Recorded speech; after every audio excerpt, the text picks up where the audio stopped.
Okay. Thank you, Jana. Give me 1 second to pull this up and start sharing. Also, as she did mention, but if you have a camera on, especially as we get now over 30 participants, please turn it off.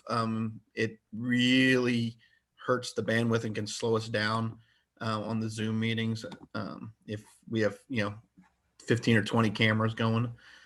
So if you don't mind.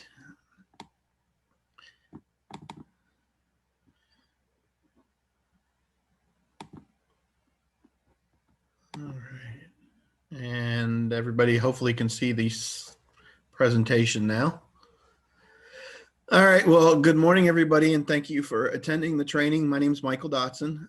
You all have to excuse me. My house is under construction. I have no contractors in here now, but if you start hearing some noise, Denny will take over for me. I'm experiencing mitigation firsthand from a flood, and a pipe burst within a month of each other. So it's been an exciting time in our household, especially working from home. So we're here to give a training over the benefit cost analysis for your brick applications. This training will be, we'll go over a quick PowerPoint presentation and then do some modules.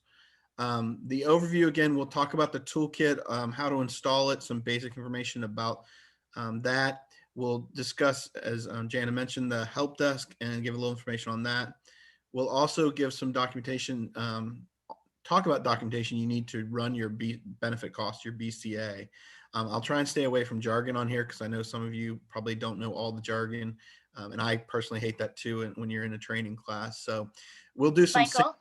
Yes, ma'am. Oh, sorry. Can you just double check it's still recording? I can't see that since I switched it over to you. So Yes, sharing my screen. I've got a little red dot on the cloud, it says. okay, great. Thank you. No problem. Documentation that you'll need in the BCA. We'll again run some sample benefit costs. We'll do some very basic ones because we want to go through kind of what you put into it, what goes in the toolkit, what kind of documentation you need. We don't want to spend a lot of time doing some real elaborate ones, but this will give you a base idea of how especially the new toolkit works. And please, one of the biggest things we want to press on this training is remember that if you don't have a fully documented BCA, no matter what the number, your benefit cost ratio, your BCR turns out, your project will not be funded. That's the documentation is the biggest key to getting these projects funded, no matter what that number turns out to be. The toolkit is now 6.0. FEMA's had several modules over the years. It was in Excel years ago. It went to a 5.0. The last one was 5.3.3. So that was a freestanding application, a different system. The 6.0 is now back into Excel. One of the things to talk about with the Excel-based program is if you have an iPhone or an Android, you go to the App Store. Well, Microsoft has an Office add-in store, an app store. That's where the toolkit actually lies. We'll go over when we get in our first sample. I'll spend a few minutes in that showing how it works. But one of the issues that will come up, you do have to have administrative rights on your computer in order to install the add-in, because you can't, just so you know, like our firewall, I have to work through IT to get that access and get that tool loaded onto a computer. If you don't do it, if you have a personal computer, you may not have the issue, but I know with a lot of work computers, a lot of local government computers, you're going to have to go through your IT. So that may be an issue. And the help desk can actually help you with that. There was a separate instruction sheet sent out by DEM. So if anybody doesn't have that on how to install, we'll be happy to send that out again. Just send a message in the chat box. Excuse me. Give a little talk about the help desk real quick. The help desk is there to assist with the BCA questions. Again, one of the things they will assist with is technical issues, installation, software bugs. One of the things, again, this is because this model just rolled out a little over a year ago. It's still working through it. It's also an online version, like many things with Office products. It updates itself. So don't be surprised if you go in there one day and it says it's not working, because you'll have to go back to the store and refresh. And I'll show you those buttons as we go through it. But they can offer assistance doing the installation. I think they've been learning, as well as everybody else using it, how to do that. They'll also give you some general information and assistance on running a BCA, on types of documentation that are out there that you could use. However, the help desk is not going to perform a BCA for you, and they will not review your BCA. There's also often a delay if you've ever used the help desk because it's been around for years. You sometimes will just have to leave a voicemail message or send an email. You might not hear back for a day. It's a day, 2 days, depending on your question or how busy they are, a week. I know, especially as you get into the national BRIC and when it was PDM and FMA, the national deadlines, maybe a month before. All states have different deadlines, but you get 4 to 6 weeks before FEMA's deadline and they can get swamped at the help desk. So they can be reached. It's a BC helpline at FEMA.dhs.gov, or you can call the 855 number. We'll have it again at the end. If you Google it, it comes up too. But please try to make sure you get the BC helpline and an 855 number. I think some sites still refer back to the previous number. They're open Monday through Friday, 8 to 5 East Coast time. So they're there again. And for the more complex issues, that's why the state's brought us on board to help with those larger BCAs, the bigger questions. So we'll be here and we'll talk about how to get that information or get those questions to us. Just a quick summary of some of the benefits you can claim for your project, some of the things you want to do, you want to be avoiding when you go through this, avoiding those physical damages, reducing the response times, avoiding response times in disasters. That's one of the things. Loss functions, injuries and casualties and deaths. And then we'll talk a little bit about society, the benefits. One of the new parts of this, it was in the last module and it's been added to 6.0, is social and environmental benefits. That is something that, when you're doing a BCA, you've always had to get to that 1.0. Well, that was a struggle sometimes. You might get to a 0.75 or 0.86 and you just couldn't get over that one. What they've added with these social benefits is essentially there is if you've got a community of 100 homes and those are flooding, yes, you've got the structural damages, but there's a loss to those people of use of their home. They can't go to work, that kind of stuff. If you can get to a 0.75 now on certain projects, acquisitions, elevations, and drainage being three of the bigger ones, you can add those social benefits in, and we'll show you that when we go through the module. The environmental benefits come into play more for acquisition, also for drainage too. If you acquire some land for a drainage project, that comes into play mainly with open space for the acquisitions. You just get a lot of benefit if you've acquired, a couple hundred acres of vacant land, maybe 10 houses, but they added up to 100 acres. Those benefits, and they're really helpful. They can push a lot of your projects over the top. So we're going to talk right now about documentation for different types of projects. The easiest one is the planning document. Your no BCA is required, never has been. You don't need supporting documentation, but we put this on here to emphasize that please remember when you do your mitigation plan that your activities need to be listed in that plan, either generally or specifically. If you don't have acquisition listed as an activity, which would be odd, but if you don't, then you're not going to be able to submit an application for an acquisition project fund to be funded by FEMA. Now you can go back and amend that plan, but again, it's easier to get it in ahead of time because if anyone's ever gone through the amendment process, it can take 6 months to a year, and you don't want to have your funding delayed because you're waiting for your plan to be adopted or revised. So that, again, the easiest one. For acquisition projects, elevation certificates are the big item you'd need. Assessment, evaluation sheet, or in some cases, if you have an appraisal ahead of time, appraisals are pre-award cost eligible items for FEMA grants. You don't have to have an appraisal, but they help. And again, any type of valuation sheet or assessment. Flood insurance studies, you'll need to get some information out of your FISs. You're going to have that rate map. Those are good to have. And damage history. Those are, especially if you use historical damages. The National Flood Insurance Program, your claims data you can get through your state coordinator. Also, any owner payments documentation. I will say I've had projects where they've used homeowners insurance because, again, sometimes the storm came through and, especially if it's a wind-driven storm, they're not going to have NFIP claims. It wasn't a flood insurance, but you may have damage from just a derecho event or a severe thunderstorm. And if the owners can provide that information, that works. just some samples of the type of documentation that we were talking about previously. For elevation projects, again, an elevation certificate makes sense. A flood insurance rate study. Also, you may have an H&H study on this for these projects. A flood insurance rate map. Again, damage history, proof owner payments, NFIP sources like that. Another one in this is the replacement value. You need to have a replacement value for the structure. The module does put in a default value depending on the type of structure, 1-story, 2-story, mobile home.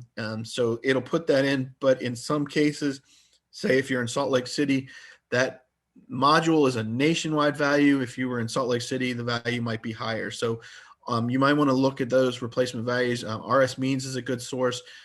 Some localities actually calculate that for assessment purposes.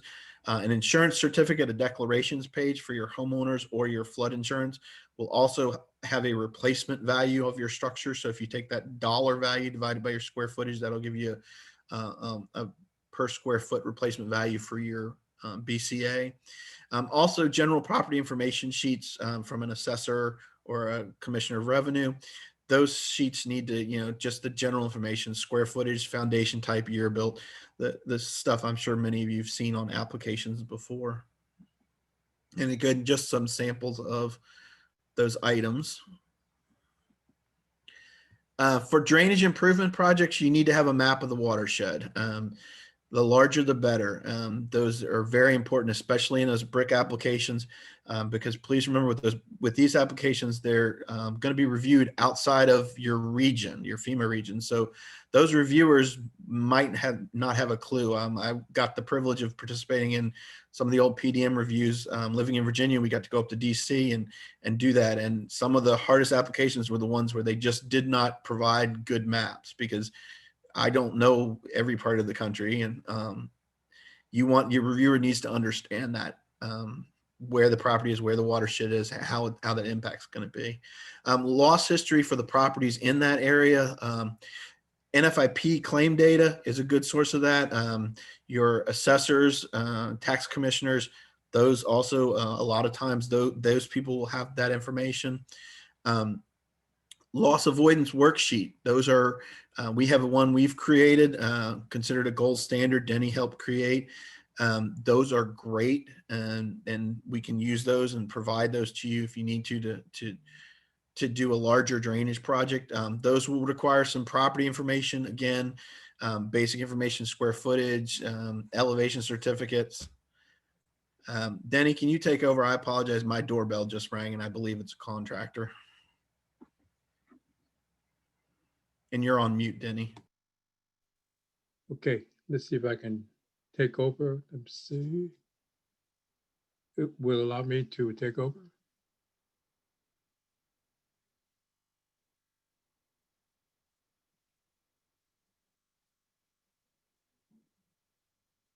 Okay. Okay, to complete, you try to get as much information you can so you can have the assessor be able to take care of the review, because like I said, not everybody is familiar with every part of the country. I'm the same, I'm a hydrologist, and I go to different parts of the country and I had to go look at the map because I'm not familiar what the lay of the land is.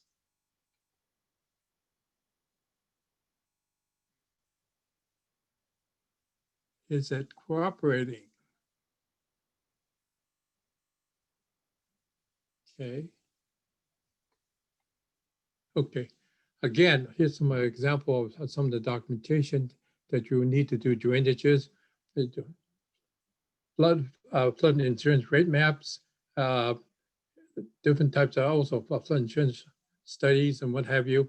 This is an example of a loss avoidance sheet, which is a systematic way of trying to show all the damages that occur when you have flooding for like 10, 25, 50, 100 year event, 500 year event. Now for generator, you back, Michael? Yes, I apologize. The city contractor is looking for somebody's motorcycle to be moved and ignored my note on the door not to ring the doorbell. All right. All right. On the generator projects, I think as Denny was saying, identify the need. That's one of the biggest things. You'll have to bear with me 1 minute. The joys of working from home. Sorry, I have a very protective dog. Generator projects, identify the need. That's one of the biggest things. Building information and usage details. You need to know what the building's used for, square footage. Also, you know, are there for the emergency operations centers and government offices, number of employees and the historical days that the property has been down or not being able to be used. Tax revenue is something we've used in previous projects, those only for critical agencies, ironically, like a building office. So if the building office, that building takes permits and the permits are actually paid for in that building, that lost revenue can be counted in. You have to be careful how you do it, but there's a way to include that. And again, general building information, like I said, square footage, type of building, office spaces, what is used and what's not used. For utilities and wastewater projects, you need to know the number of customers / connections. It's less about the people, more about the actual connections. So a house might have 4 residents, but it will have 1 connection. Your utility rates, number of days of service that the facility was offline, whether it's wastewater, water, or electric. And again, those general building details, information, and capacity, how much, you know, the system serves 9,000 people, but has a capacity of 12,000. And again, just some general information, visuals of general information you put into those applications, into your BCAs. And Denny, I'll let you talk about the earthquakes.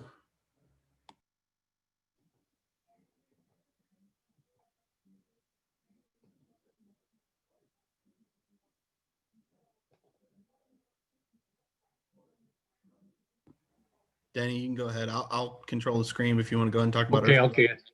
That's okay. Now, most of the time when we do a project like 8 out of 10 project in Utah is flooding. Earthquakes and other type of project we're going to talk about, like wildfires and landslide, take a little bit doing, but they still require the basic information, trying to find damages so you can put it into a benefit cost analysis. But one surprising source of information, besides just having claims and what a structural engineer may give you an excited, is your city clerk, your sheriff department dispatcher, your public works director. You'd be surprised. They may have a lot of information that you can use as damages, and like in terms of response and what have you, that you can put into a benefit cost analysis. Next one. Wildfires is also another example of something that you just use. We usually think of, hey, we know how to do a elevation. We just had to figure out when the flood started, you find the elevation, the amount of flows and etc.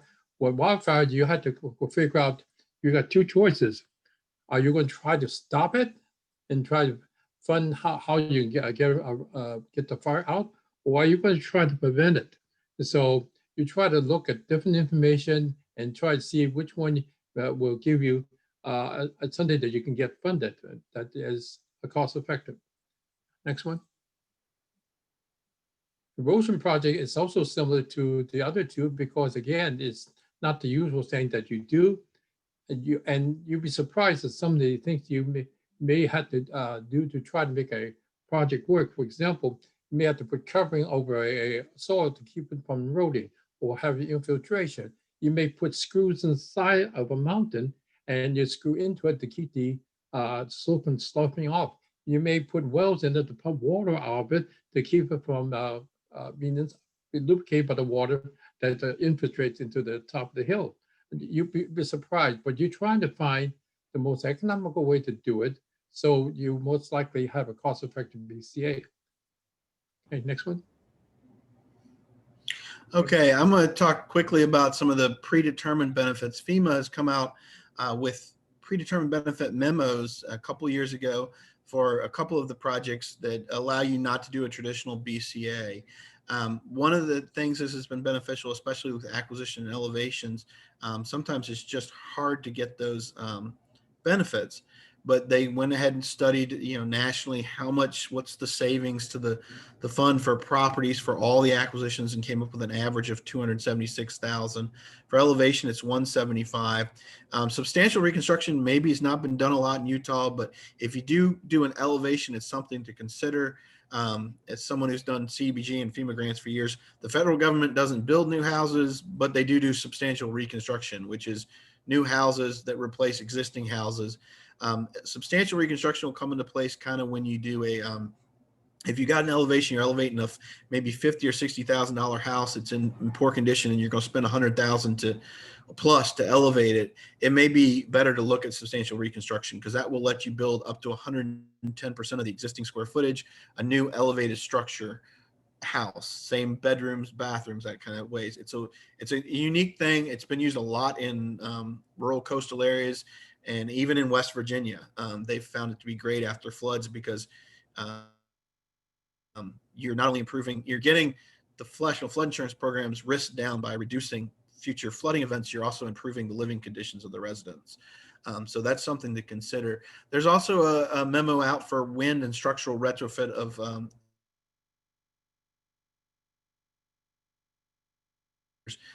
that if it's less than 10% of the building's replacement value, so if your insurance replacement value is $1 million, you can spend $100,000 on that retrofit. Y'all have to excuse me, the internet just bleeped. There we go. You'll have to spend $100,000 or less on that retrofit. When you do these predetermined benefits, you don't have to run a traditional BCA, so it saves you some time. I will tell you, however, if your project qualifies, if you find that you fit into one of these, it is good to go ahead and run a BCA, though, to see which one is better, because these are competitive projects. If you and your neighboring locality have 10 homes each, and you're all, benefits and project costs are about the same number of homes. And even if it's not the same project, if you're, one of the things they look at is that benefit cost ratio number. So if you use the memo for all years and you get a 1.3, but if you ran the BCA module and the BCR came back at a 5.0, well, you're going to bump ahead in your scoring. So, and in your review. So that is something to consider. Again, these are great because they help you to get a project approved, but you do want to look and make sure you don't avoid giving yourself less benefits than you could. Now we're going to switch. I'm going to go through some sample BCAs. Y'all bear with me while I switch between. Again, this is an Excel-based program. We're going to start with the acquisitions. Generally, you would just open your Excel and you're going to get the same information. If you've never done it before, again, this is where I'll go over on just this one, some general stuff. Again, it's an add-in. You should have the word add-in. And I don't understand, I've never understand some Microsoft GUI projects, but if you under add-in, you can't find it. If you go to the insert add-in section here, it will have a get add-ins and my add-ins. If you don't have it installed, you simply just go to get add-ins. Again, I can't do it because it's locked out, but the first place you go is the store. It'll have a search bar. You can search FEMA, you can search BCA. BCA 6.0. It's ironic, if you search BCA, it will come up. So sometimes it's easier to search FEMA. It's the only FEMA project. It will come up with a little, just like the circle here, it'll come up with this blue FEMA BCA v6.0. You simply install it. Takes about 2 or 3 minutes, and it'll be installed in your computer. If you have access rights, it will go under your My Add-ins, and it will show up here. And as I mentioned, ours, because of our IT and our firewalls, are done through the administration. Jana, I apologize. Do you know how to admit people? I've got 2 people in the waiting room. Michael, we're still on your PowerPoint. We don't see the Excel sheet either. Okay.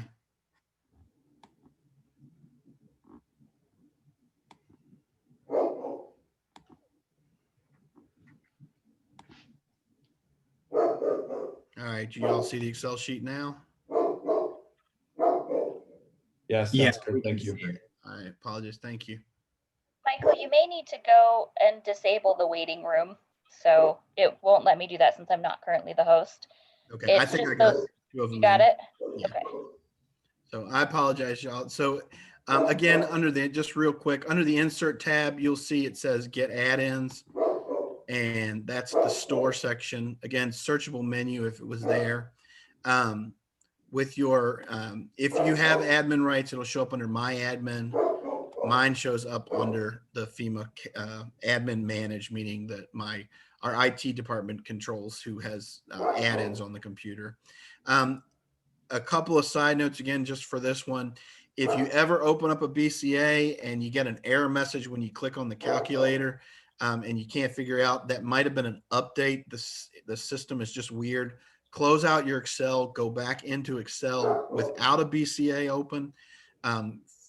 Again, if it's your add-in or my manage, just go to wherever you see the symbol, click on this, and you might have to hit the word add again or hit refresh, and that'll refresh it. And then once that's done, close your Excel, open back up your BCA. If it all works properly, it's added in properly, you should get, let's see if I can close my little bar so y'all can see this. You should get this with the BCA. And of course, mine's decided not to cooperate. Oops. Go back to on your home button. You should get this little get started on the left. And on the right side, you should see the actual toolkit button. So when you click on this button, it'll open up this little window on this side that says benefit cost calculator. Simply click that blue calculator button and it should open a second window. And this will be the acquisitions. Normally, if you're starting new, you would click add project. And this is where you can go through, and this is your project summary table. Go through, type your name and that you want for the project, and then you'd start by putting in the first address. Once you type your name for your project, if you call it Salt Lake City Acquisitions or any name, that name will stay with the project forever. You won't re-enter that again.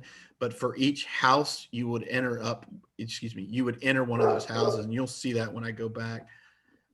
Couple other things, if you ever want to go, we'll go through. This is the home button. This will take you back to here. Again, this one I called sample acquisitions, and this is from Roanoke, Virginia. Each property you will list simply to add a property. You would click add mitigation activity, and again, as you can see, the title's already up there, but it lets me put in an address. Let me go back. And to get back to that page, you'd go back to your project summary. So just kind of open up one of these and go through it. One of the unique things about this new toolkit is the address finder. It's tied into a GPS-based system. So if I go in, if I try and change it, it's going to give me a warning message. But if I go, let me go back. I apologize. I'm going to forget my address already.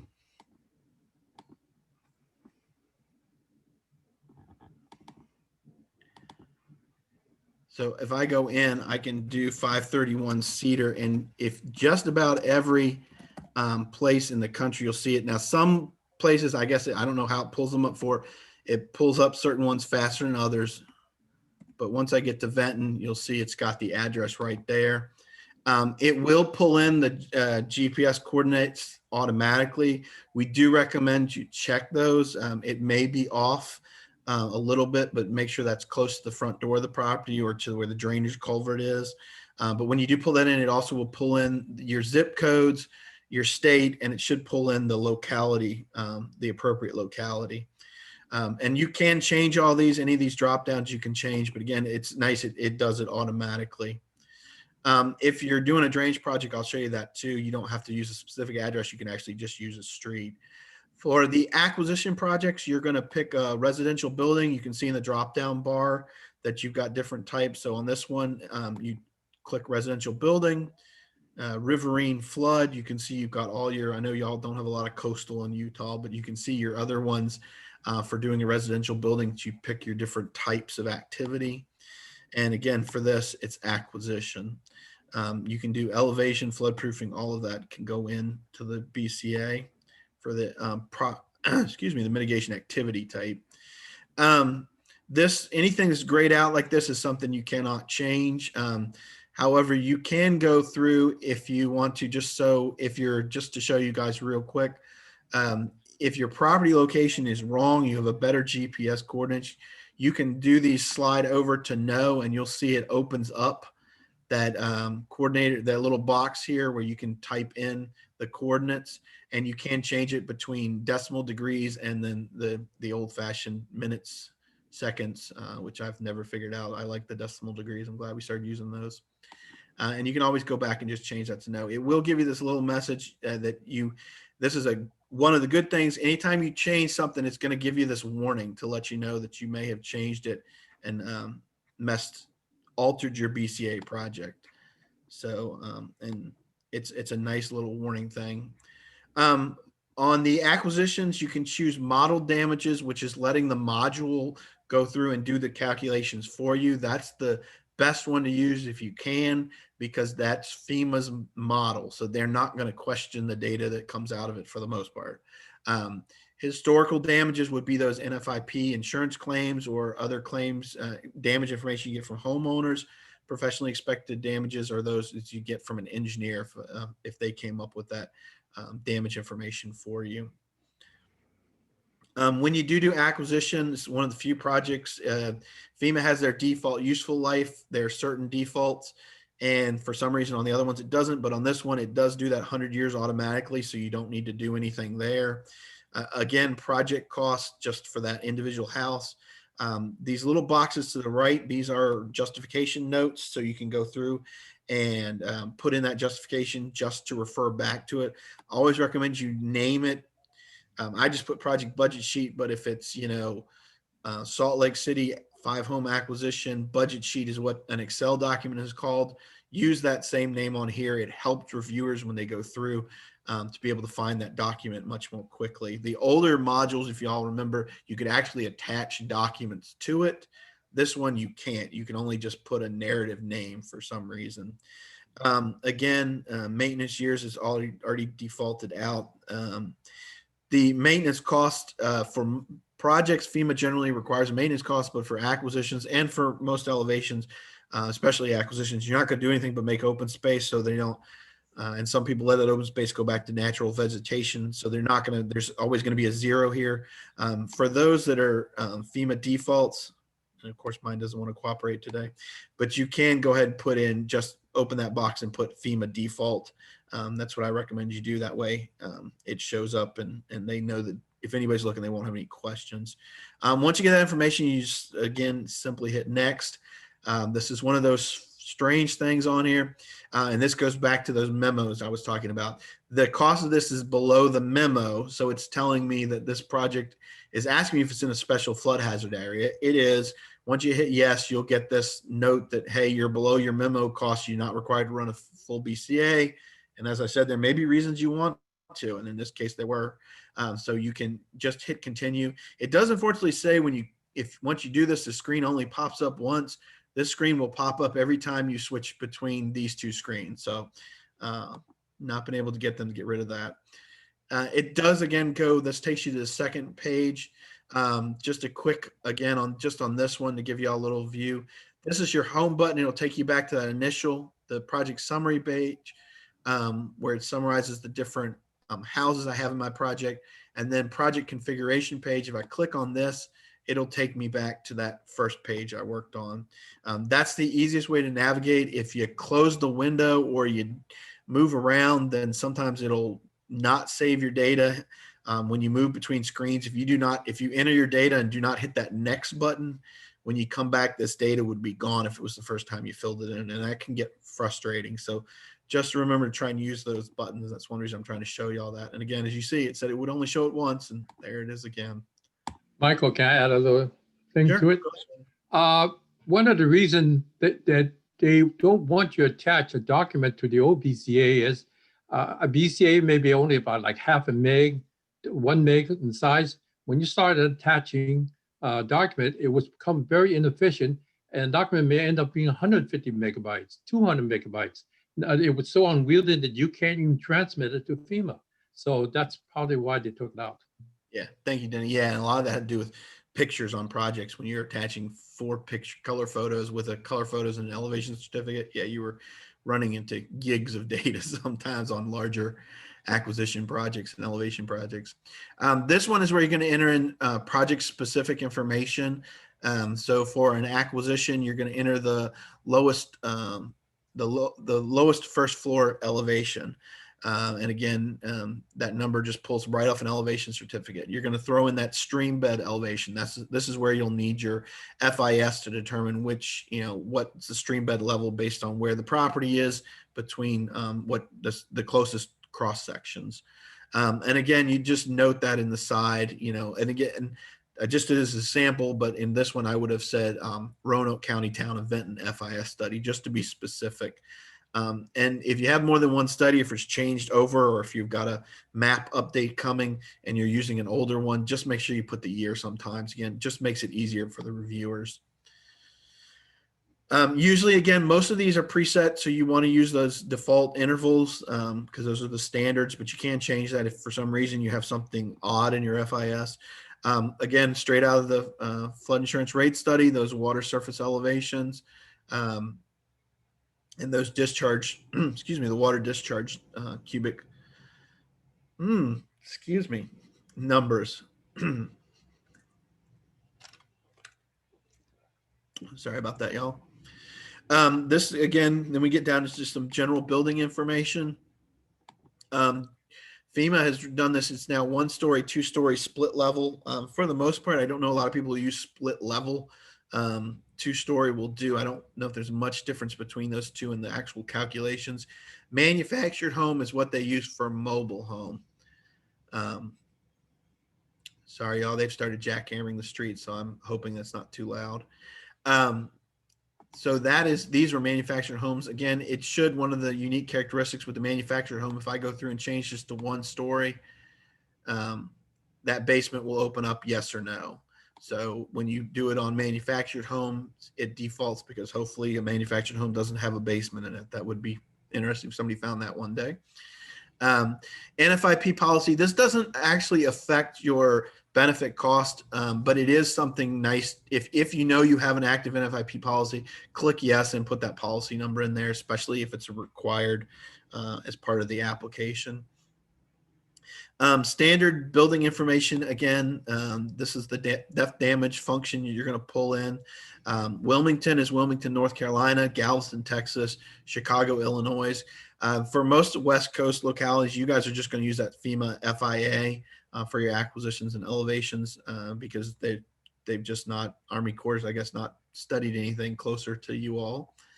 But you probably could get away. I would recommend, especially if it doesn't work with FEMA depth, the FIA, try the Chicago one. I know it's kind of seems odd, but it is the closest Army Corps and it could give you better numbers. So, but FIA will be your standard one for you guys. Building square footage, again, just pulling off of a certificate, note what that certificate comes from. This is where we talked about building replacement for mobile homes. It's $100 a square foot. Probably never going to get more than that. That if you're pushing it, they'll question it. But if you wanted to say, if it was, and I'll go to the next one, if it's a 2-story stick built home and it's 140 square foot is what comes in, but your numbers say it's 153, just click on the no and you can change your dollar number in there.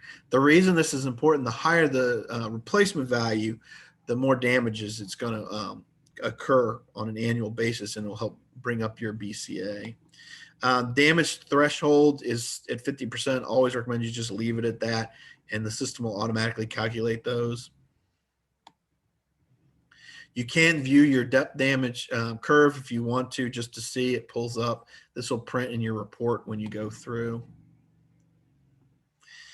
These are the standard benefits. Again, for most acquisition elevation projects, you don't need to do anything unless you want to change those default values. And again, it calculates in. It does ask you for standard benefits number of residents. This should be pulled from your Census Bureau, just census data, or if there's another source that you all have that's a government issued source, you can throw that in there. Now on this one, As you scroll down, generally you won't have any of these additional benefits or volunteer costs for your acquisition elevations. They can come into play with some of your larger drainage projects or critical infrastructure projects. These are your standard ecosystem benefits. Again, for this project, it didn't make a lot of sense because these were small residential lots. But if you are acquiring, again, 10 houses and they're all on 10 acres, then I would definitely recommend you put those in. Splitting up when you do this, wetlands, riparian, your green space, just estimate. You don't need to have an environmental engineer tell you exactly what they are. Most localities will just usually use green space or wetlands. And just a side note on one of those little side things, this does automatically default to acres. But if you do want to try it for smaller residential neighborhood lots that are maybe 10,000 square feet, just move it over to no, and then you can, it changes over and it'll calculate the benefits in square footage. As you move through the module, it'll start filling in the numbers. As again, this one, because if you scroll down a little bit, you'll see it's at a 0.64. It's not at a 0.75. So it will not let me do social benefits. These are grayed out. So when you get down to the bottom, if you do have this number, again, please hit the finish button. This takes you not only to the next slide, but it also saves your data. If you don't hit the finish button, it's going to potentially delete some of that data you put on the page, and you'll be hitting yourself over the head going, I've got to type all that again. So this is adjacent properties. I also show a little quick on this one. When you do the addresses, they really good. You'll see the number 1 over here. That is actually the trailer. That is where it is. So this will generally pull up as a good way to see if your GPS is right. This, for each structure you list, it will put a coordinate. This is the house for this one for 534. It'll list the number. Now it does get a little, you can zoom in and out on this map. So if you might have to zoom in on these little buttons, the regular zoom buttons, just because if you got multiple properties in there, when you look at it, it'll zoom out to kind of try and show you the broad picture, and it'll just be a hodgepodge of dots, and you will have to, but you can zoom in, and as you saw me moving, you can move around the screen. Again, a really nice feature, but that'll give you an idea if you're in the right location too, if you're for your coordinates. It will automatically do this combination to give you your cumulative for your project BCR. So you can see for this one, for these 2 houses, the benefits and the costs, and then the 5.83 is the project. And we will try this. Hopefully it will pull up. Yes. This is the report you can export. You can do this for all your projects. Again, pull up this report, pretty easy to use. I will tell you that it depends on your system though. Again, another little quirk in this system is that the Excel program sometimes will not let you print these reports from your desktop. If you are on an Office 365 platform, you will need to you can work on your BCA on your desktop, but you will need to go to your Office 365 Excel program, open it up. You can run the report and print it. You will see on mine, instead of it says export report to worksheet, it will not actually let me print this screen. And even the print screen, the old Control P, doesn't work. It's a weird feature, but again, it will work. If it doesn't work here and you have Office 365, try that. You also can do, and I will go close this, you can go back on your home page to exporting projects. Again, will not work on the desktop if you have Office 365, what we have. But if it were working, what you would do is simply click on the project and click export projects. You'll get this up. You guys will see that wonderful XLSX, which, the Excel file. If it was letting me do it to a zip file underneath this, you would see the circle with the .zip. Just hit the word download and it will place the downloadable exported file. That way you can send that file to FEMA and import it. Import is exact reverse. Importing a project, if you have the zip file, should work on the calculator on your desktop. Again, if it doesn't and you have Office 365, go to your online version and you should be able to import it. All right. And I'm going to stop this real quick and flip over now to the elevations and go a little bit faster again. I just kind of wanted to show the quirks on that one of some of the Toolkit quirks that are out there. So again, same thing. You should get this because this is pre-saved with the FEMA calculator. And I'll go through and open up the calculator real quick.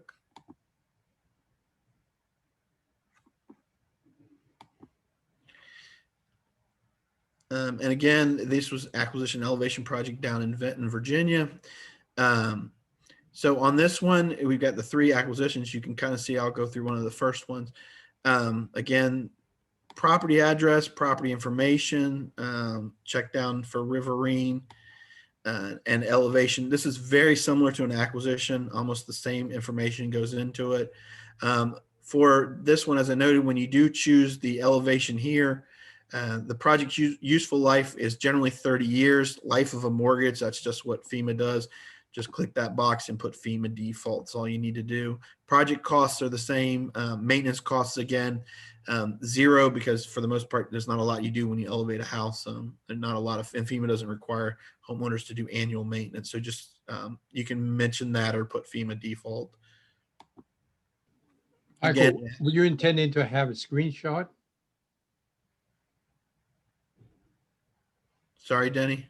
Were you intending to have a screenshot? Can you all not see the module? No. All right, hold on one second. It said it was sharing it, but I guess it's not. Yeah, the module went away a moment ago, so Okay, that may have been, I've gotten a couple of bounces. it's back now. Okay, I got a couple of bounces where it's telling me I'm losing. It says weak internet connection, and then it beeps off on me. Okay, you're back on. Thank you. If anybody does see that, please let me know, because I still see it on my screen, so I can't see it bounce off. And I will go back to here. There we go. Again, as I was saying, elevation tab, very similar. Pick the elevation. There's your 30 years default. Next tab, it's going to ask that silly question again. Just go through, and again, you see, because it's elevation, it says that 175 pops up. Again, throwing in the stream bed elevations in the lowest floor. I don't think you guys have a lot of VE structures in Utah, but if you ever do work on one, even though it says lowest finished floor, if you have a VE and you do it to the lowest structural member, this is where you just put the lowest structural member, and just mention that in the comments, that it's, VE zone, lowest structural member used. So Yeah, Michael, there won't be any VE. no, I know. I'm just in general, in case anyone ever gets asked to do one in California, if they move. I hope there's no VEs in Utah. We'd be in trouble if we get to that point. Stream bed elevations, again, for your the stream bed pulling right off the FIS. Feet raised, again, this is just the difference between where it is and where it needs to be for your finished floor elevation, your FFE. Do remember that if you've got a freeboard requirement, that gets calculated into it. So in this case, it would be 10.95 would be the elevation to get to the lowest, get to the finished floor elevation for this flood zone. However, most of Virginia has a 2-foot freeboard statewide, and some localities have 3-foot now. You just put that in, and just note that in the comments, the BFE plus 2-foot of freeboard. Oh, and a side note, when you do type something in here, please hit the save button. If you don't, when you go back, your comments will be gone. Again, water surface elevations and the discharge numbers straight out of the flood insurance rate study. Again, choosing your type of house, NFIP data. Again, very, very similar, so it's easy. We can go through this pretty quickly. Throwing in that square footage.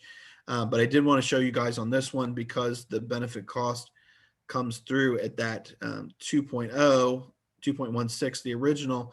It does open up the social benefits. Now, this is one of the quirks in the system. I've never understood it. I know Denny's had this problem too. Sometimes when you put it in, it just disappears.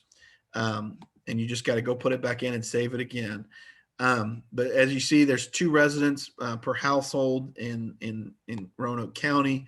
Through the FEMA, it has 1.1 residents working, so we just went ahead and put that at 1.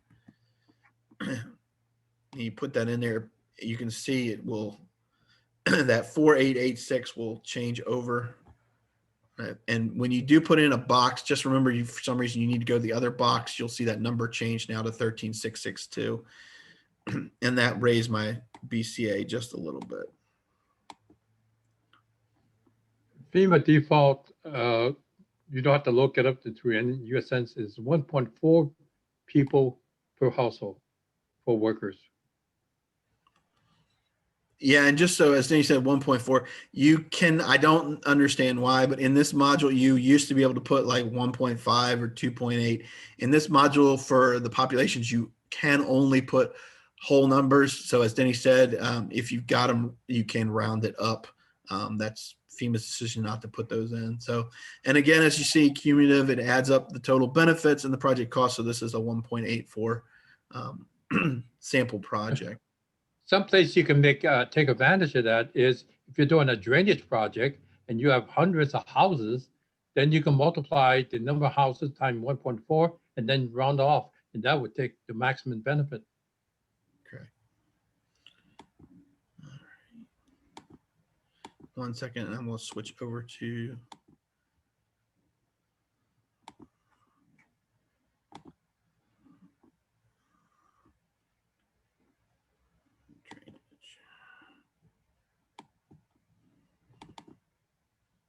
All right. Okay, this should be a drainage one. I assume everybody's seeing a new calculator now.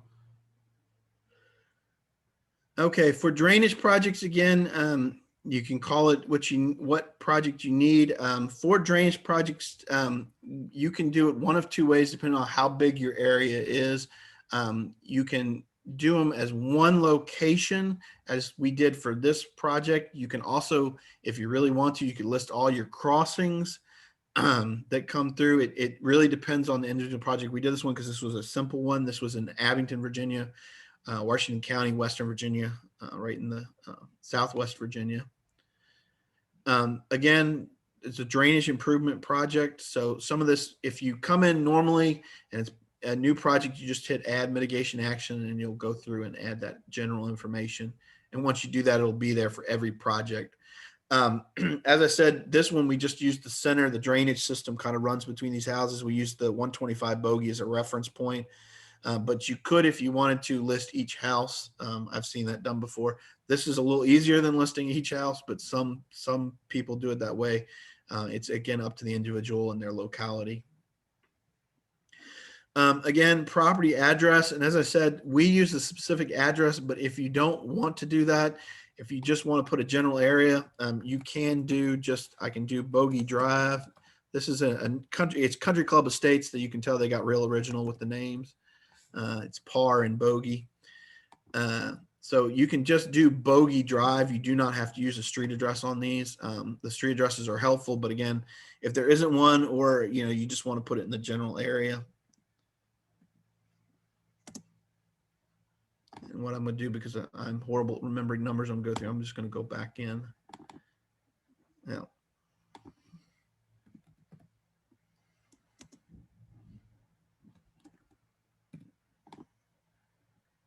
and you can just use the, as it flips on to me, you can just use the city and town too. Again, and it will put it on the map. It'll center it on the town. There we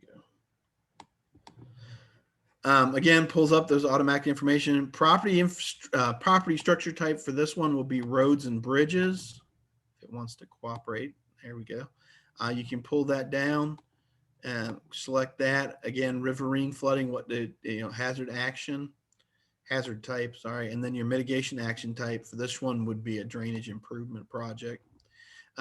You'll notice model damages is clicked out. You can't use it on that. You do have to have either historical damages or those engineer professionally expected damages. Historical damages on these will be, again, those NFIP claims, spreadsheets from, information from building, from community assessments, FEMA project worksheets. If you have those are a good source of historical data.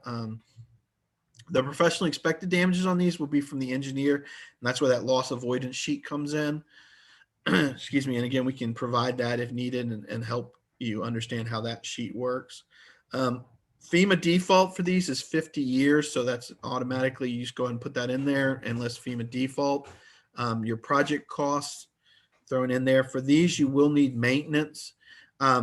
Generally, if your engineer doesn't list it, you put 1% of your project cost as a standard.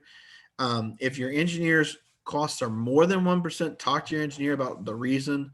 Because if you've got an engineering budget or a report that says, the project costs are $324,000 and your maintenance for some reason is $25,000, and you put 3,200, FEMA's going to question that. So make sure they match if they do. And again, if they seem really high, talk to the engineer, try and figure out why, because 1% is what the minimum FEMA wants to see, but there may be a reason you put a higher number.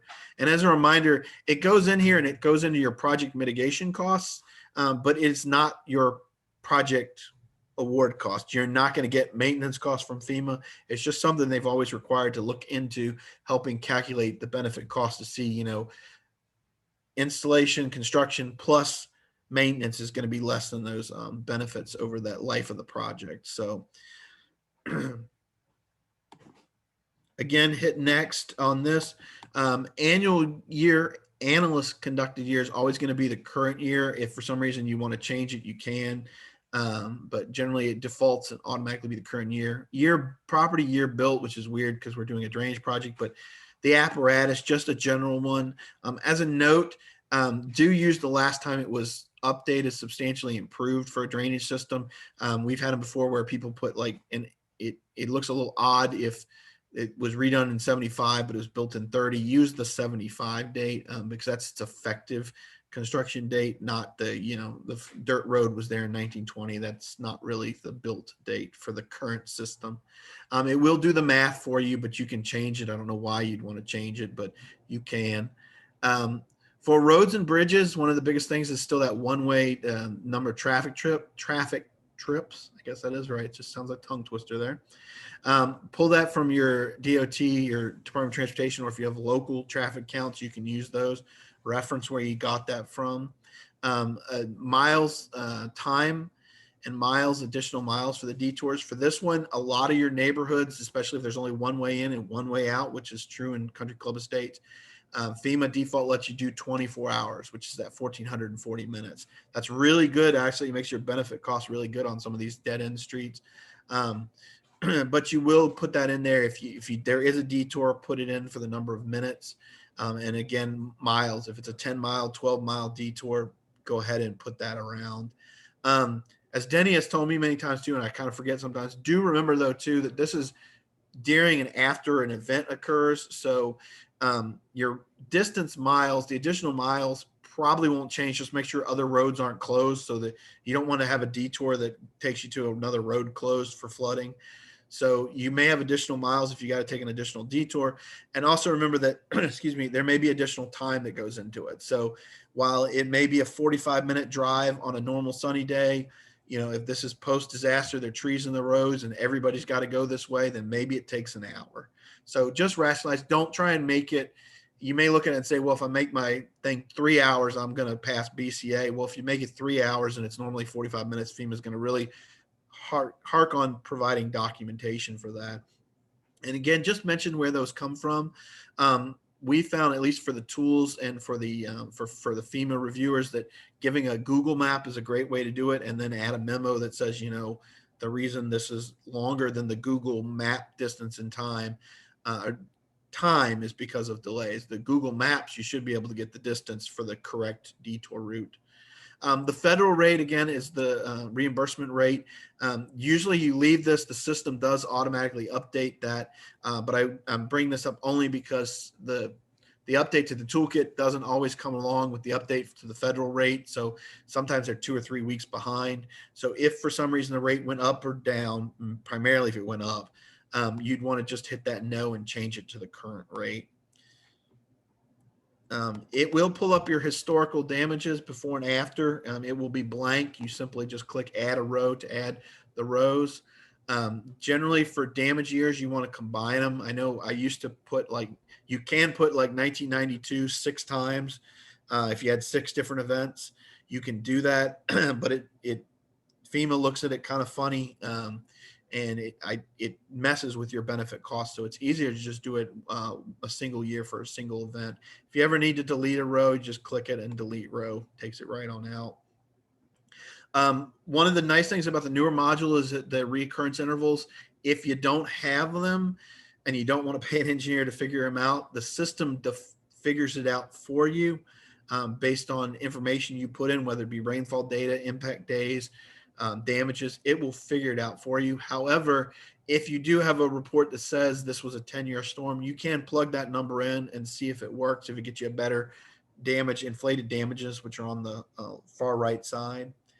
Excuse me. So, but for a lot of times you will just leave that for the historical damages empty.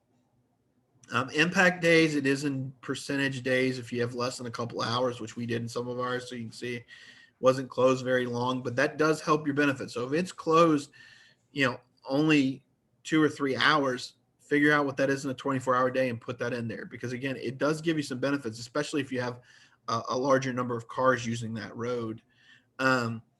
Your damages, again, for us, these were from the houses, from the homes. We had a spreadsheet. The Commissioner of Revenue, who in Virginia does taxes, actually tracked for valuation purposes, because this was a major impact on a high value neighborhood, tracked foundation damages from water. I've never had one track such detail, but foundation damages from water, and then the home insurance information, because these homeowners had rain also come through. We were able to combine the Commissioner of Revenue data with homeowner claims for their structural damage to combine to get a total damage value. Town costs, again, these are costs from the locality for closing the roads, for sending out the public works crews, for police officers going and setting up the barricades and monitoring it. Those are something that are eligible costs that you can throw in. And as you can see, you can add categories you can place in, and you can name it what you want. It will always say category 1, 2, and 3. Just add the names. Volunteers generally not going to have, but if you had a derecho event come through and close the roads and you use volunteers to clean the streets and debris, you can put in the number of volunteers and the number of days they were out there if you have documentation for that. Again, documentation is the big thing. Also on the costs, and when we're talking about this, we'll talk about it a little bit more in some of the other ones, but you may not, as a engineer or the emergency manager for the locality, not know, but drill down not just to the public utilities director, drill down to some of the staff. I'll talk about this more with the projects for, say, public facilities, but there's a lot of times where just because everybody doesn't know everybody's duties, somebody may have those. So on the town costs, we actually got down to the police costs from one of the shift supervisors and the clerk who handles those numbers, because she keeps a tracking spreadsheet that she uses to figure out what her estimated overtime budget might be. And this helps her figure out her annual overtime budgets by keeping track of what they spend every year during different events. And again, the police chief didn't know that, the town manager didn't know that, but we were able to drill down and find those numbers, and they helped get this one past benefit cost. Again, the biggest thing on this is going to be the number of vehicles and the detours that you put up above. It calculates that in. The expected damages after mitigation, going in, you're always going to have some. This was built to a 50-year storm. The town threw some extra money in there. Normally it's going to be a 25-year event, but you just click add, it'll again be empty, click add row, and you can do in your intervals. This one you will have to list it, work with your engineers to kind of figure out what your post-storm damages are. This is thinking about after the event. We, again, because ours was the 50-year system, so there would have been no storms below the 50-year event. But for the 100-year event, if it does come through, we're going to have a couple hours of road closure, probably going to have some damages into the basements and the town costs, because they'll have to send public works and police officers out there. So that gives you your post-storm damages. And again, these just need to be post expected damages. Just make them reasonable. Don't try and make them so low that they look a little screwy, but just put some thought into it. Again, an engineer gives you those numbers, great. If they look reasonable, use them, reference that in your BCA.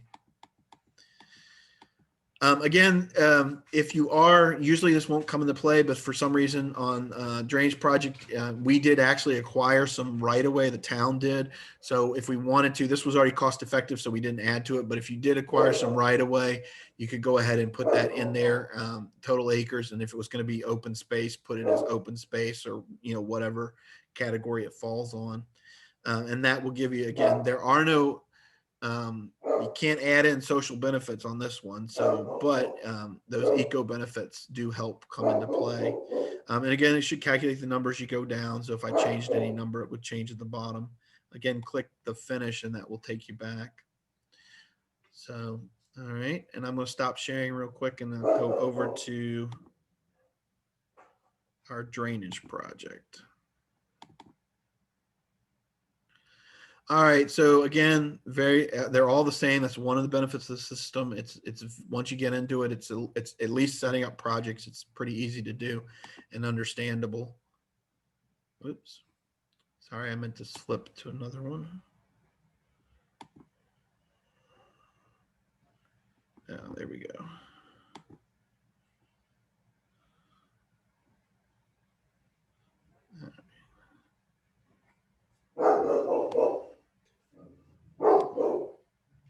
We don't see the screen yet, Michael. Yeah, it's giving me a little bit of a delay here. There you go. You should see it now. All right. And again, opening up my toolkit. We'll see. Oh, lovely. One of those wonderful. There we go.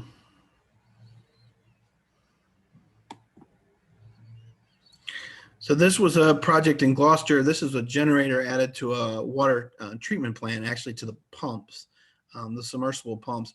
Now, this one I want to point out, one of the things, I think Jana had mentioned, if you get a BCA, this one, you can see it's a 2.43 to 1. Well, that's because you will see that on a lot of, do remember, if you see that on an acquisition or an elevation or drainage project, go back and look. You may have some numbers that are off or something got entered wrong. That'll cause a flag. On generator projects, that can happen because in this case, as you can see, this was a water system that serves 10,000 people. As we go through it, you'll see the reasons. But the costs for adding that generator were very nominal. But the benefits were substantial because of the number of people it serves. So it won't be unusual to see, but if you do get that, go through your BCA and kind of figure out, is there a reason you're getting this or did I put in something wrong? So this one, again, generator project, really nice. We used the building's address and you can see it actually squarely flapped it right on the building. If it lets me zoom out a little bit, the actual pump is down here, but it doesn't have the little shed doesn't have an address. But again, this is also something FEMA uses this to do their site reviews and find stuff, but they couldn't get into the project area anyways without permission. We don't let them just wander around. Don't trust those people, So again, generator project, again, not too difficult to get into and get started. It's that detailed information, the documentation you'll need. Again, this is project structure type. This is a utility project. If it's a government building in EOC, you choose that critical facility building. Again, this was a severe storm, even though Gloucester's coastal Virginia, if you've ever been to Virginia, they're on the Chesapeake Bay, but this facility was further inland and was actually affected more often by just regular thunderstorms. It was built along a reservoir in the middle of adjacent to a state forest and in a county park.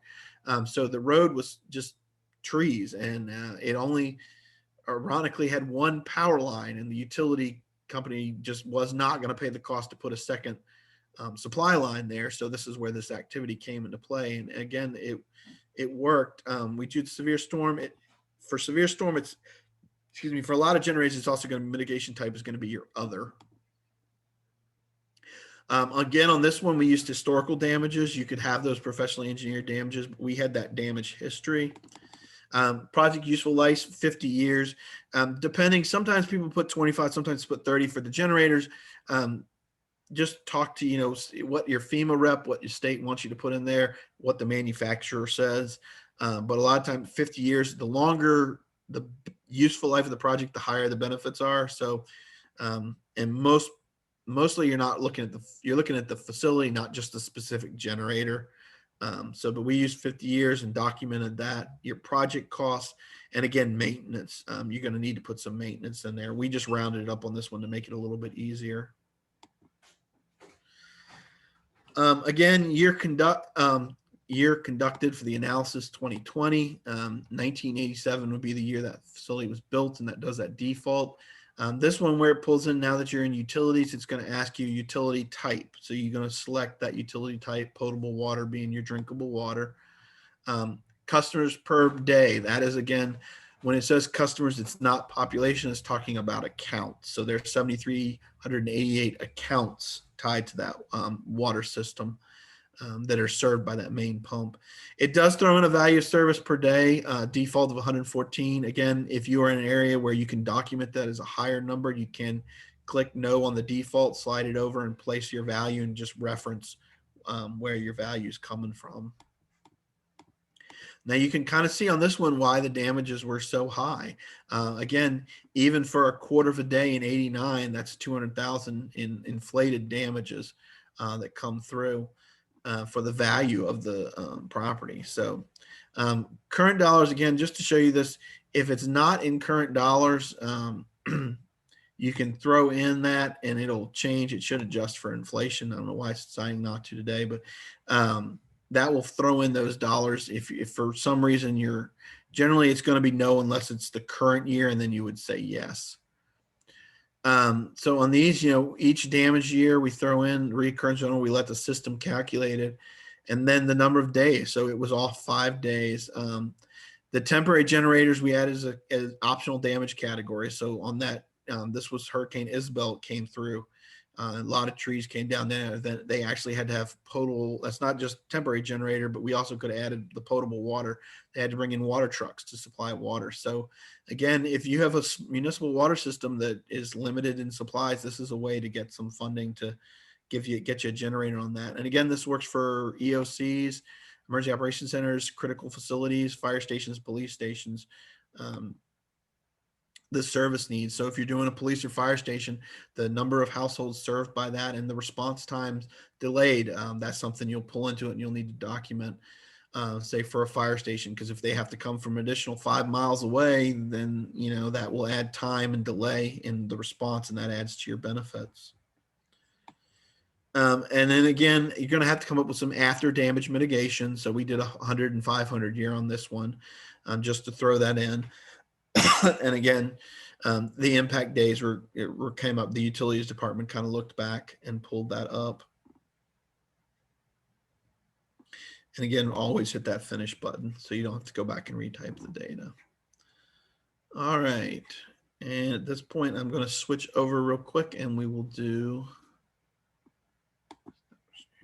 All right.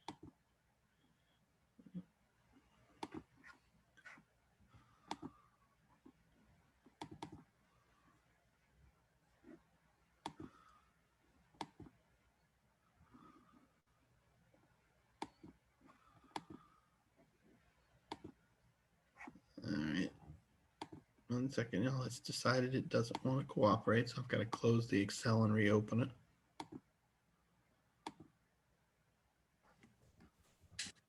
So he's going to move over to Dennis, and Dennis is going to cover earthquake, wildfire, and erosion projects.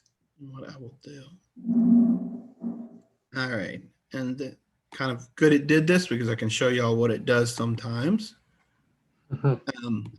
I've had these open so that I wouldn't have to go look for the files. But if you guys see the add-in information, the module cut itself off. So what I had to do was close the program, go back in. I left this open because there's another trick to it. I don't want to tell you all of them, but I did have to go back in and add them, insert it, and I got my little calculator button and hit it again, and the screen comes up. But if you guys see this yellow box screen, that generally means that an update has occurred. Sometimes if you leave the BCA open too long, especially if you're on an Office 365 platform, I don't know why. I think it thinks the data going back and forth is high or something, a security feature. But you just go back and load it again, and you should get the calculator to work. But it was nice I got to let y'all see that little add-in error button you get. And again, you can just close that box. and it'll open up Denny's. And we will do the earthquake one first. Oops. Okay.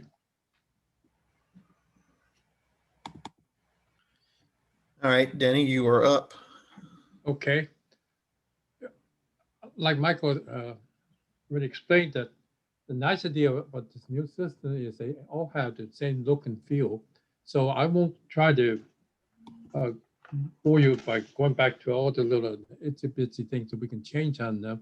But the thing that is different for the next three subjects, earthquake, landslide, and wildfires, is that those are not the most typical things that we are used to doing in the past. We're more used to doing elevation of property, acquisition of property, and drainages and what have you. Now, these are, thanks to FEMA, they've come up with modules to mostly orient around buildings. So if you try to take care of a building per se, you at least have an option to try to take care of it. Now, the problem is when you try to do these sort of projects is you have to deal with whether or not are you trying to stop something from happening, or you're trying to prevent something from happening. So that's always the prime question when you're doing earthquake, you're doing landslide, or you're doing wildfires. Now, earthquake, most earthquake projects will require you to have a structural engineer to try to figure out what you need to stabilize the house so it won't be damaged. Basically, the more integrity you have in a building, the less likely it's going to shake itself to pieces or slide off of its foundation or collapse or what have you. So the couple of things you can most likely do, depending on your local building official, is that one, you can fasten the roof decking with screws around the perimeter, but like every 6 inches, and like every 6 inches between seams, and around the perimeter every 3 inches. This increases the what we call the diaphragm. The diaphragm is a sheet that goes across a horizontal plane to allow the vertical plane to tie into it and keeps the structure stiff so it doesn't shake and rattle and break itself in pieces. So that's one thing you can do, but that requires that you remove the roof. Often roofings are just put in with staples and things like that. This is one case where you actually had to have somebody make sure they use a ring shank nail or coated nails or a coated or a screw to making sure that the deck is firmly attached to the rafter. And when it does, it stiffens the whole building, so it was at least likely to be damaged. Now, a lot of buildings are supported by what they call a shear wall. A shear wall is just a stud wall that may be 1, 2, or 3 feet high. And in an earthquake, since they're only designed to support forces going straight up and down and not for going things back and forth horizontally, they may tilt over and just all the stud may just collapse and cause the building to then collapse on top of it. You can try to put a plywood sheeting across those studs, and most likely when you're doing the sheeting or the roof decking, you're not going to require a structural engineer. But if you go beyond that, you try to put in bracings and what have you, you may have to spend the money to try to figure out what you need to do and have a sign off on that. Sometimes when you have a garage and you have 2 columns next to each other in the front opening, those need very special reinforcement to keep them from collapsing, which causes the building to go down. What I'm trying to say is, you look at all these things, and you try to figure out what is the least cost-effective, at least expensive way to do that. I would suggest that you try different scenarios in the program, try them out, pick this, try this, and pick different dollar amount, see what the model, how it behaves, and where it takes you. Sometimes the least expensive way is probably the most cost-effective, and you're more likely to get it funded. For example, fastening the roof decking and putting sheeting across shear wall is probably relatively less expensive than trying to put in a main diaphragm inside the house on the first floors and on the walls and things like that. So you're going to have to do some experimentation and then try it out. By trying this on the model, you will get a feel for how the model performs, how it behaves, and what the limitation is, so you know where you can take it or not take it.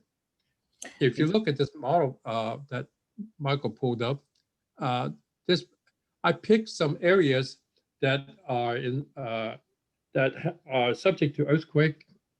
The western half of the United States is subject to landslides, wildfire, and earthquake. We're talking about Washington, Oregon, California, Nevada, Utah, Idaho, Wyoming, Colorado, Arizona, New Mexico. FEMA has plotted out the occurrence of these things, and they come up with recurrence interval or frequency. These are built into the model. So if you plug in something like you want to do an earthquake retrofit in this building, I picked a location. In this case, is Oakley, California, which is in Los Angeles. It's a very seismic active area. So just to see what happened with the model, in this case, if you can That's what I'm trying. scroll down a little bit, you can see. Just stop right there. If you see in the box the latitude and longitude, what you put in the location is very important. Especially if some of these areas located in the rural county. If you try it with an address, you might come back and try with a lat and long and see which way will give you the benefit, because there are some errors and a lot of the algorithms.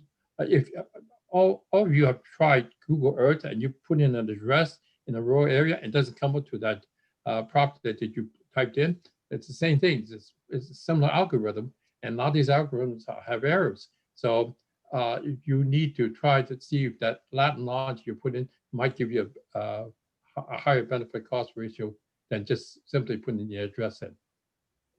Want to go down a little bit? This particular project, I picked out a building that's made using unreinforced masonry bearing walls. That's the slang for masonry wall is usually a cinder block. The technical term is cementitious masonry unit. So most of those type of construction, they're meant to do only one thing, to support something using gravity to push down at it. It's not meant to go back and forth, lateral and things like that. But you can reinforce them. And so I picked for this example, what haven't reinforced it? In other words, say like every 4 feet, you put 2 number 5 rebars in there, and you pour concrete into under the hole. And you also put some rebar on the top of the wall, and you pour concrete on there. If you do this, the building will become incredibly strong. These buildings have with the same type of constructions used for hurricanes. And when I inspected hundreds of homes after Hurricane Charlie, Francis, Ivan, Jean in Florida, every building that used this for construction did not fail. So it's very strong. So if you plug it in and you go into the next, you want to put on the next page on this one? I figured that we pick a square foot at 2,000 square feet. We pick a value of $150. Now, remember the default the higher, as Michael just pointed out, the higher the building replacement value, the more likely you can have more damages, than the higher your benefit cost ratio is going to be like. Now, the model, see all the grayed out area? When you pick what you're trying to do, it will give you default value in terms of all those different parameters. If you want to override them, you can. If you have a structural engineer who's saying, hey, actually, it can do this or do something else better and things like that, that's up to you. But discuss this with your structural engineer. And if you go down to the bottom here, you can put down the number of occupants. And our typical US Census would tell you it's most houses are anywhere from 2 to 3 persons in a house. So check with your US Census and use it to plug in, unless you have actual data in terms of the number of occupants in the house. The lodging and other stuff that in the net displacement is also important. A lot of times they use default value. You may find that if you actually look at the latest GSA per diem, it might be a little higher. So anything to boost the value of the lodging, meals, the building replacement value, increase the damages in the benefit cost model, it will allow you more likely to have it funded. So if you keep going down, you look at this particular one, for the cost of what we planned in terms of the size of building, 2,000 square foot, we have a 1.58 to 1. So this one, if you have the documentation, you can get this one funded.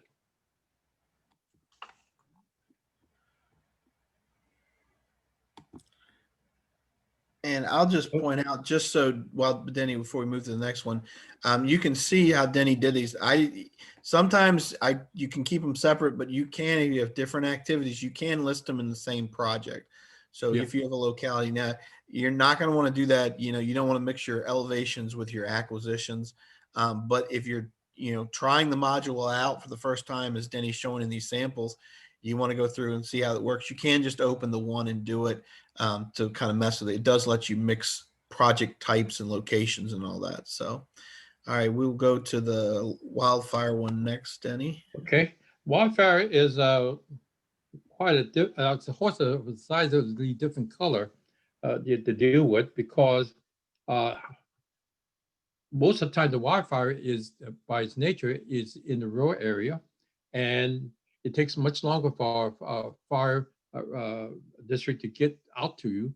And usually when the wildfire, if you don't get there within 5 minutes, by that time the building may flash over much faster than it say that you were inside of a city. I'll give you an idea what it's like. If your house is 100 feet away from a raging forest fire, brush fire, and what have you, the temperature of the wildfire is maybe 2,000 degrees. If your house has a single pane glass window and you have a sofa behind that single pane glass in your living room, the heat of the forest fire would cause that couch to catch on fire. In fact, if you try to walk across that window rather quickly, you may still suffer a second or third degree burn. So one way to try to deal with the problems you have and trying to get a firefighter to come out there is to look, say, is it more economical to try to stop it, or is it more economical to try to prevent it?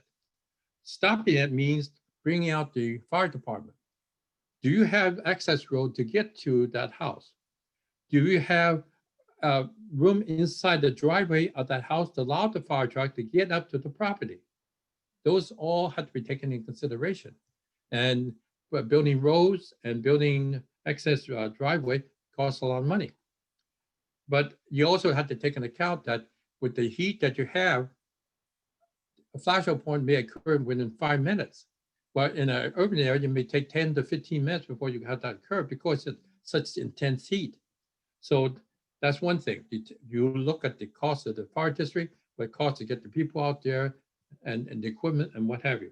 Now, how about prevention? Well, that might be a better way to do it. So you look at these things. One way you can do it is what we call defensible space. If you have 130 feet between a raging forest fire and your house, even with a single pane glass, it will not cause the sofa inside to catch on fire.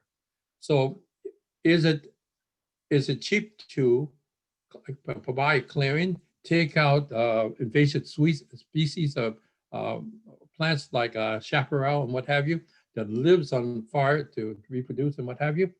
If you can keep the grass with a short grass that require minimum irrigation but still irrigated, you can keep a fire from roaring across that open space and attacking the home. If you remove the debris near the home, it would keep that, say like you have a pile of firewood in the house. If you remove it, say like 20 feet away from the house, it may not cause that, if the fire would catch on fire, it may not cause that, cause the house to catch on fire. If the house has openings and you put 1/4 inch mesh on that, it would keep flying embers from flying inside the house and causing it to catch on fire. You can put something called intermittent paint. Intermittent paint is a paint that has ceramic balls in it that you can put into any type of paint, any standard house paint you want, interior, exterior.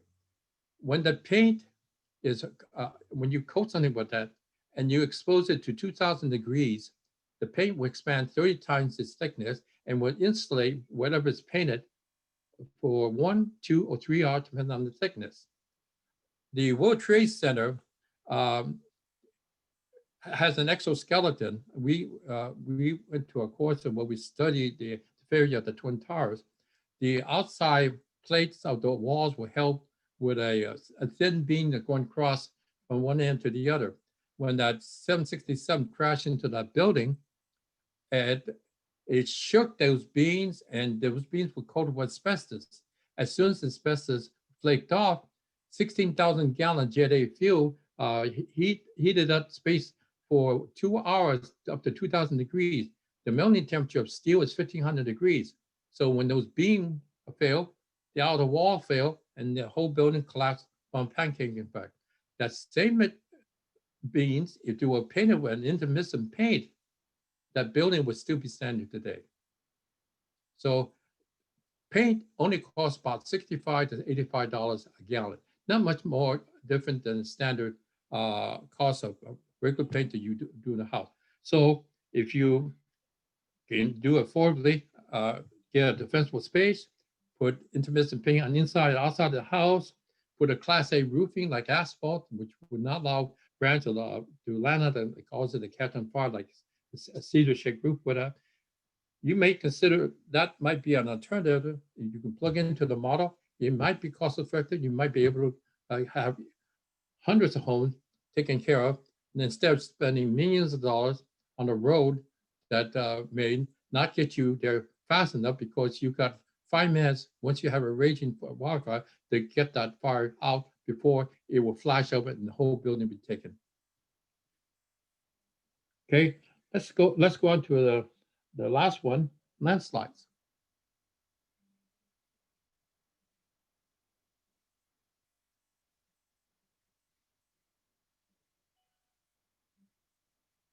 Landslides may be a result of an earthquake or wildfire, so that they may be all connected.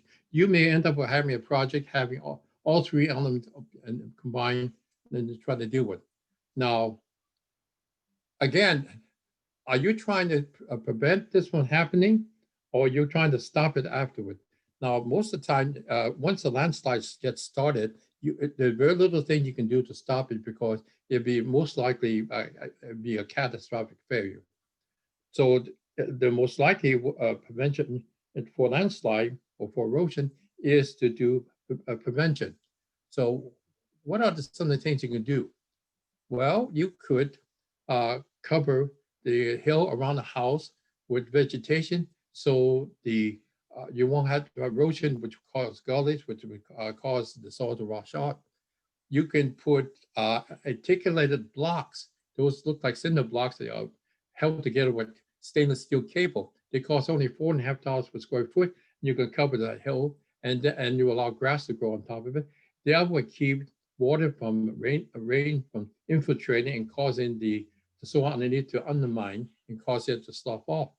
If you're on the side of a hill, you could put screws into the side of the mountain, and you put in a backhoe, and using a power takeoff, you screw in a screw that may be 100 foot long into the side. It will keep the land from sloughing off and causing it to have a catastrophic failure. You have to look at these costs, plug it into the model, and see if it's going to give you a cost-effective project. So you're going to have to do some experimentation and to try it out. I can't promise that each and every case it will work or not work, but the FEMA has made recurring simple for especially around the area in Utah. This will allow you to do projects, and you're most likely to be able, if you have a cost low enough, you should be able to get a cost-effective project.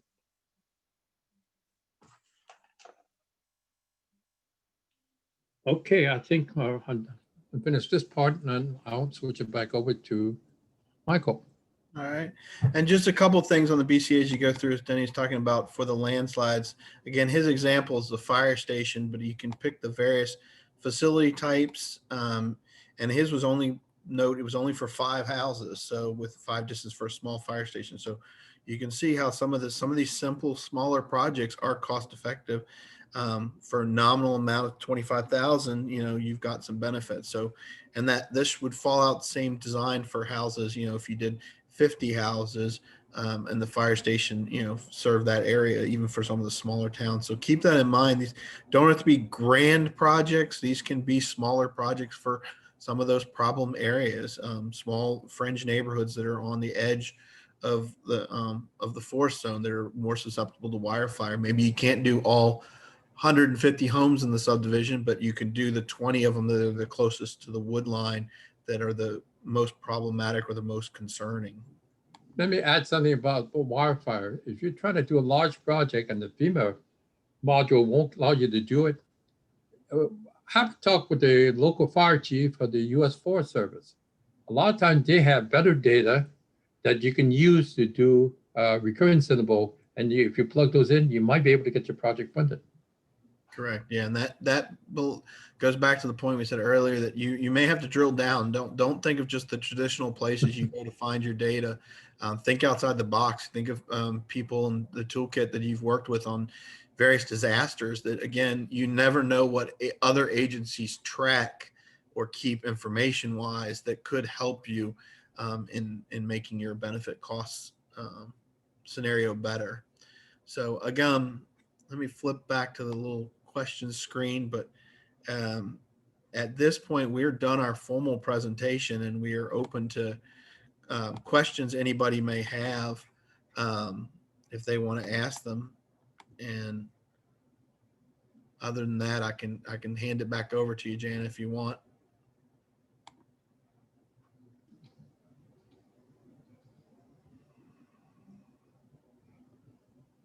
Hey, I see a question just popped up in our question down here. So it's about stream restoration projects. So how do they enter the cost when there are multiple structures benefited by one project? So I don't know if that was answered. If you guys want to elaborate on that more, it says the project is located on the stream, but it benefits multiple structures in the flood hazard area. Well, the cost, you can either do it, again, you could do a loss avoidance sheet, and that will give you your damages for all the properties, your expected damages for all the properties. So that's where, and then you just put in the total project costs for the entire project. So you wouldn't have to list them separately. I hope that answers their question. But I think they're saying, if it benefits 8 homes, how do you show that? You would just list the total project costs. You don't need to break it out. And then you do that loss avoidance sheet. We're showing all the benefits from the total houses that are protected. You do need an H&H study to show the 10-year how much flooding will occur in those houses at 25, 50, 100 years before and after mitigation. And then you plug it into that loss avoidance sheet. Then you take a result of that and put it into your BCA. Yeah, and so what, Jenny, when you do that hydraulic study, those water surface elevations will be something that you'll want to show before and after. So you'll show the neighborhood. You'll show, just to give some easy numbers examples. Currently at the 5-year event, it's 100 feet. Well, I wouldn't say 100 feet. 4 feet of water is in the houses at the 100-year event. After mitigation, then it's going to be 2 feet of water. So that's something that would come up in that study. And then you pull it into that loss avoidance worksheet. And we're happy to share that through the state. If people have specific projects to work with them to do that, again, just reach out to your state reps and they'll get you, they'll get you the sheet. And if you have any questions on the sheet, then you can reach out to us and we'll help you with that as well. Thank you. Yeah, if anyone that's listening has any questions, you can type them into the box, or you're welcome to turn your microphones on at this time and ask them as well. But it looks like I have one more in the chat box right now. How do you recommend submitting all the attachment styles of documents? So, so when we're submitting them for FEMA, maybe you guys can elaborate if they have to do anything specifically when running the BCA. So generally you submit, like it's been a package that's had the BCA calculations. And this is a big issue we have when people are filling out applications for PDM in the past is in the application, there's a spot to enter what the BCA number is. But then you also need to submit the the Excel sheet, so all the calculations that you've done, as well as the attachments. And that FEMA needs you to submit the BCA calculations in a way that they can see what's been done for the BCA. So a couple of screenshots or just a summary is not what they're looking for. They want the full, I'll basically show your work, all the full stuff. So in FEMA Go, I believe there are spaces throughout the application that you can attach all of your supporting documentation. So when you do the BCA, you're going to upload the BCA software work, like the results from the software that you did, as well as all of your supporting documents that you used to come up with that BCA. And from what we've heard from a few people at FEMA we've spoken to and some others is that sometimes it's not even just that the calculation was wrong, it's just that the people that were not selected, it's because they couldn't provide enough supporting documentation to show how they got the numbers that they did. So hopefully that answers the question. It should be allowed in the new FEMA Go software for the BRIC application where you can upload the BCA as well as all the supporting documentation. May I suggest that you probably wouldn't hurt to include a sort of determination report. In other words, you write up how you collected the data, assumptions and studies you relied on. You just listed all the attachment you had. So it's one stop, you can see all the things you've done to it, such that reviewer can say, hey, you did this, we did this, you did this, and makes it easier for them to review. There also, I think, are some circumstances where maybe there isn't data available. Like we have some rural areas where a lot of studies just haven't been done, but maybe you're working off of local knowledge of certain areas that flood or something. And so that's definitely something you could put in that determination memo that Denny just mentioned, like what was your process and what document didn't you include? And is there a reason why you didn't use those studies but use different ones? And so all that stuff could be, I think, helpful when FEMA's reviewing the BCA. And I will add, when you do documentation, as Janet just said, you may not have those formal studies, but we did in Abington. They used, again, photographs. That was a big thing. We had photographs that showed this, what normally looks like a little, the ditch you see behind your house, that of course the neighbors put fences across. It's a great thing to do, make little dams, but they had pictures to show the different storm events and the flooding. And then they had documents. We went around to homeowners and pulled pictures of the houses to show that, homeowners will have those pictures to show what it looked like inside their house after the flood, because especially now with smartphones, a lot of them will scroll back through and find those photos and send them to you. So those do help. And if you don't have that and say you need to get something from a local official, another department head, just as Denny mentioned, do the summary and then also have that department head do just a little inter-office memo that just says, hey, this is what we have. This is where we collected the data. Sometimes FEMA, it helps to even say who the staffer was that did it, if they're a PE or if they're, a water engineer or something to that effect. Doesn't have to be long, 3 or 4 sentences, and that'll help, because FEMA always does also look at what's called best available data, because they understand in some of these localities, these rural areas, you may have those disasters, you may have those smaller events that occur that are nuisances that occur years and years over the years and just keep continually occurring, but they just don't have the ability to do these big H&H studies or big analysis on earthquake retrofits. So we're on the fire lines. So again, drill down, and if that's the best available data, then submit it. Just don't put it in the BCA and say, I got it from this person. Have that supporting documentation, i.e. a memo, a letter, report, because as Denny said, they're going to want, especially the reviewers are going to want to see that. They'll tend to show, for some reason, they'll show more favoritism, more acceptance to something that isn't coming from the person who typed the BCA. So don't say I found it, say it came from somebody else. So it's a little trick. Let me give you an example of how we kind of thought outside the box and actually was real historical data. I did a fire department, and they didn't keep very good record in terms of how much they flooded and things like that. So I used the NFIP BureauNet floodplain database and found houses in the neighborhood, since they're pretty much in the same grade. And a lot of times when they report floodplains, it shows how much water has entered into each of those houses. By figuring what the grade is, what the first floor elevation is, and how much water they got in the house, we could figure out, taking these 3 houses around the fire station, what the level of flooding must be. And then we can use that to say, we have actual historical data, what the level of flooding was at the fire station, even though the fire station did not maintain record of what happened to them. Then we can use that to try to calculate how much damage they had. Hey, Dennis and Michael and Jana, this is Steve Pratt. I'm the project manager for the IEM project, folks. But let me just mention that Dennis and Michael have been working for many years on benefit cost analyses, and they've had many successes doing what we call thinking out of the box.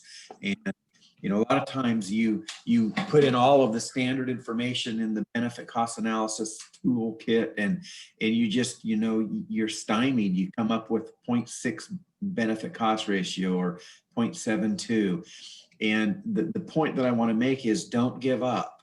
Talking to the FEMA BCA folks on the helpline, or going back to Jana and being able to then chat with us, we might be able to come up with some out of the box thoughts and ideas that might put you over the top. And, you know, we just had a success here just last week. These 2 guys were working on a project to find a whole bunch of houses for a drainage project eligible, and they kept getting below a 0.75. And as has been mentioned, when you got a drainage project, you got to get to 0.75 benefit cost ratio, because at that point, then you can do the social benefits and it'll most likely bring you over a 1.0. But their determination was intense, and they didn't give up, and they found various other benefits that they hadn't been thinking of or hadn't thought of normally, and they got it bumped to the point, to 0.8, and then the social benefits took them home. So there are some resources that you guys will have access to that may have ideas and suggestions on how to bump those numbers upwards. So we have some real talent here that can help you with that.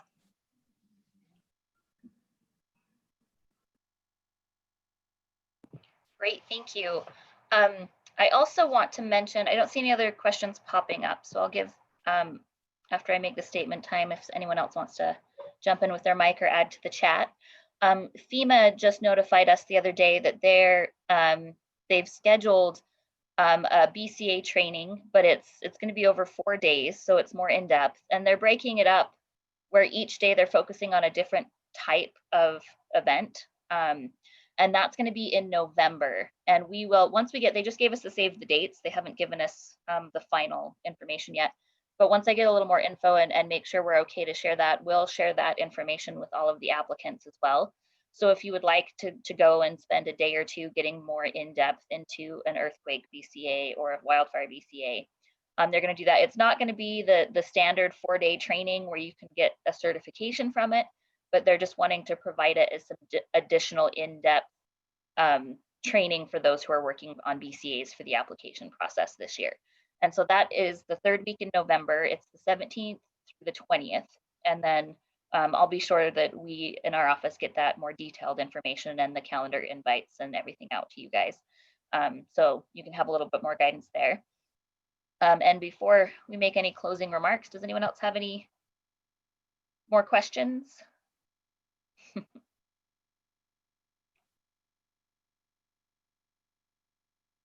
All right, I'm not hearing anything or seeing anything pop up. So as you guys go through the process and work on your BCAs, as is mentioned, there's that help desk resource number we've put out, and they're very helpful with certain things. If it's, like we said, something kind of more in-depth in your formulation, or you need some additional guidance, or your contractor needs some additional guidance on making those numbers work and making sure you have the right documentation, reach out to us at DEM with what your issues are. And then we will put you in contact with IEM, and you can work with them directly on, improving your BCA. So as we said, if you're not comfortable doing it, or if you don't have anyone that's experienced, we do recommend hiring someone that does. And then IEM is kind of acting as a supplemental assistance to improve those and make sure that they're accurate. They'll also be helping us at the state level review your applications and your BCAs once they've been submitted. But it's definitely better to make them good as you're developing them rather than submitting and waiting and trying to fix them after that. So I don't know if Michael has anything additional to add or Denny before we close. Just the mailman. Sorry about that. No, I just thank everybody for attending. And again, if you have any questions or anything, if you think of anything later, please reach out to the state staff and they'll forward them on to us and we'll get you some answers. So thank y'all. All right, thanks. Thank you, everybody. All right, thanks everyone.